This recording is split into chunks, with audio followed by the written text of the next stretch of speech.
So, my manager, Greg Thomas, you had spoken to him on the phone. You guys was talking about something, and Greg, I happened to call Greg, and Greg said, "Hey man, do you know Bob Mover?" I said, "Do I know Bob Mover?" I said, "What?" My exact words was, "Where's that rascal?" He said, "Man, I just finished talking to him." I said, "Call Bob and see if we could have lunch." That's right. And you were gracious enough you took us to lunch.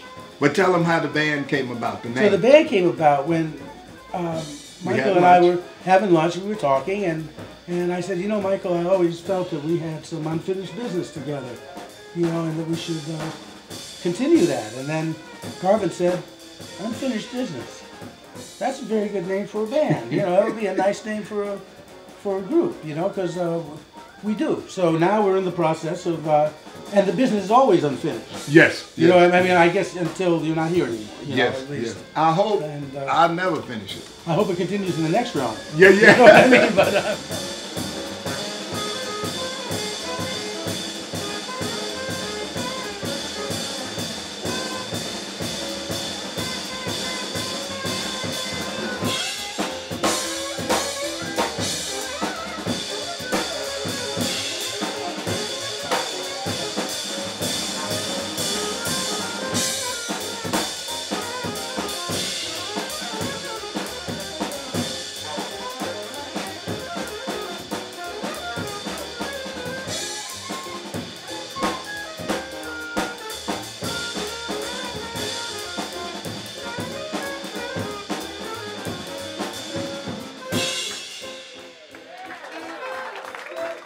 When you play, Bob, and it happened the first time we played 30 years ago, and it happened when we just played January the 6th here in New York.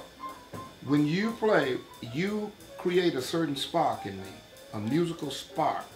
It's your sound. It's like, you could be playing Mary Had a Little Lamb. It's not the melody, it's not the form, it's you. You can be playing something that you never played before, but the sound that you get out of your horn, it creates a spark in me that allows me to get a sound out of the drums, or an energy. Yeah, I feel that I don't get with anybody else. Oh man, thank you. Well, I feel your sense of give and take. You know, I can feel you taking that, and then you use dynamics in a very unique way. You know, I mean, there's a range of dynamics that I think that there's almost nobody that uses as wide a range of dynamics as you do. I mean, we can go from the fortes are forte. Fortissimo is fortissimo. That's what it means. And then we can whisper and shout and put everything in between. So like, I'll play something, and that might inspire you to go. That's that spark I'm talking about. Yeah, and then that spark, if that's going, then I don't have to play there. Yeah. That's that spark. And then I can continue. You know? And so the narrative sense is always changing because we have this interaction.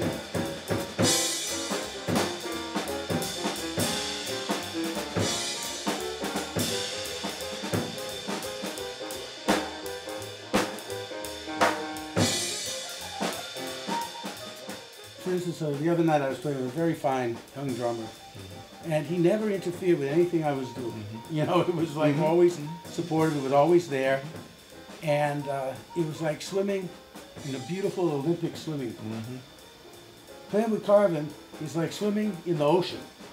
There are waves, and then it gets calm, and then it does this and that. So that's sort of the difference, you know what I mean? Like, and you know, it might not be for everybody, but I love it.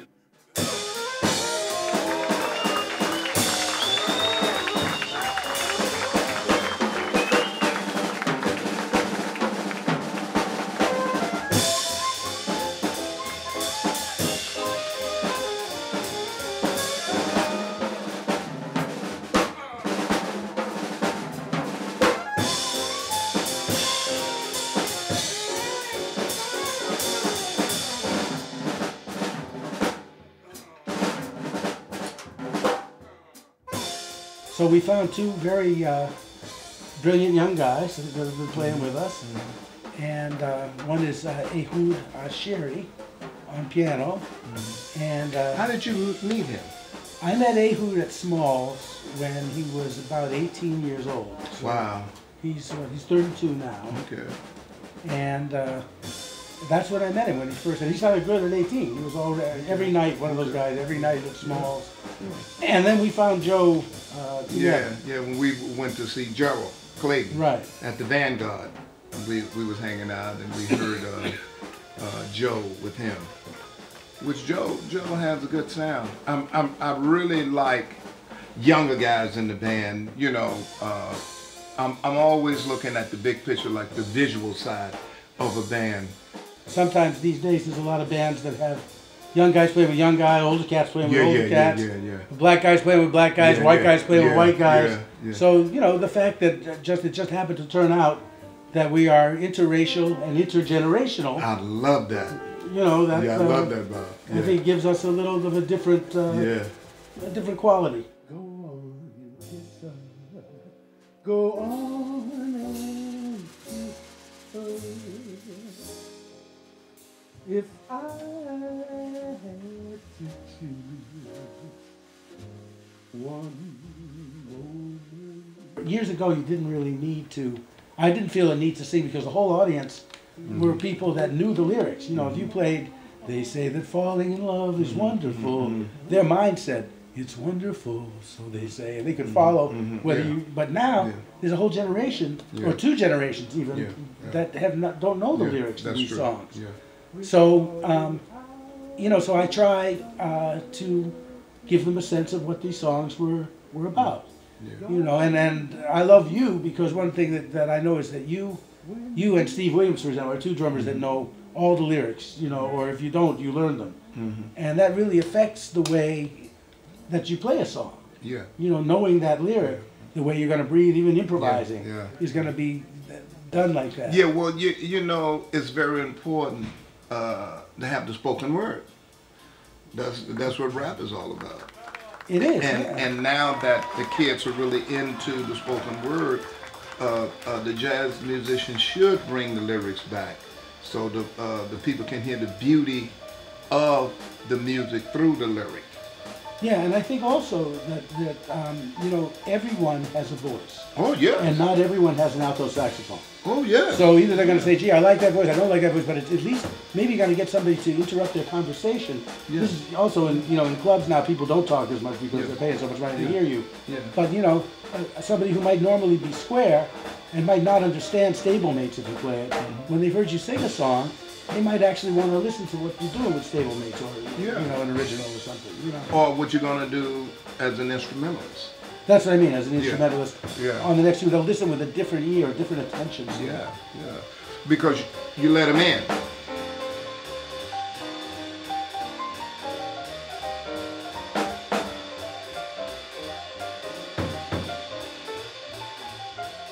One thing of having the younger cats in the band is we can provide the kind of apprenticeship that we had. You know, we always learned from the older cats that we were. You with Dizzy and Hampton Hawes, and we were very you lucky. know, all those people, and myself with Chet and Walter Davis and Ira Sullivan and those, you know, those people, Jackie Byard. We were lucky to have that. So now we seem to be the older generation, and that's, as I hate to say, older, but we're the elders. We have the source. We have the source.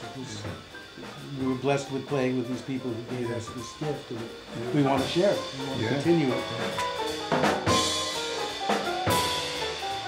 I was on tour in Portland when the tragedy happened, the 911 incident, and you know, I didn't want to come back to New York when it was so insecure. So strangely enough, I ended up staying there longer in Portland for about 6 months, and that's when I met young Esperanza Spalding at 17. Oh, that's great. And you know, besides our band, she's been when she wants to play some jazz, she calls me, and you know, has put me in her band on some occasions, and you know, be doing some stuff with her. I was kind of one of her many mentors. You know? Okay, yeah. And you know, I think that that's a large part of it is the joy of having people come from all over the world. Like Michael has drummers come from Australia. I've got cats that come from Europe every year, like clockwork. The guy's in here for like 3 weeks and studies with me once or twice a week, and we do that. And that's you know, so I like even the regularity over the years of seeing the students and watching them grow and doing that. Speaking of international students, the head percussionist of the Conservatory of Sydney, Australia, is here today to have 10 lessons with me. He come every February because you know it's summertime time. Yeah, so school is out. So he's here. As a matter of fact, I was speaking to him when I was talking to you when I saw you coming across the street today.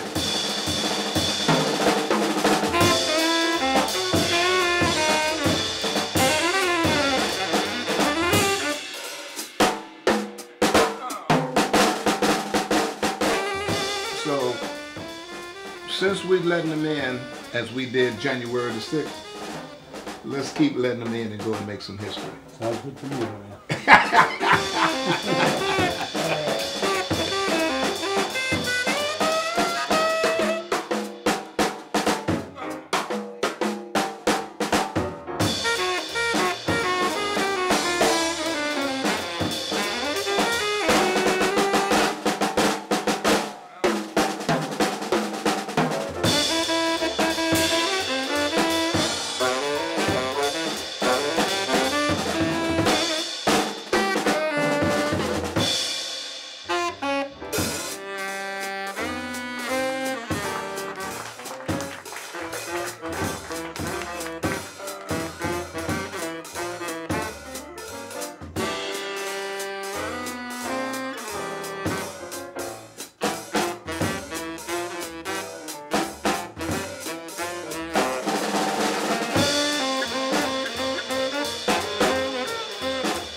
Thank you very much.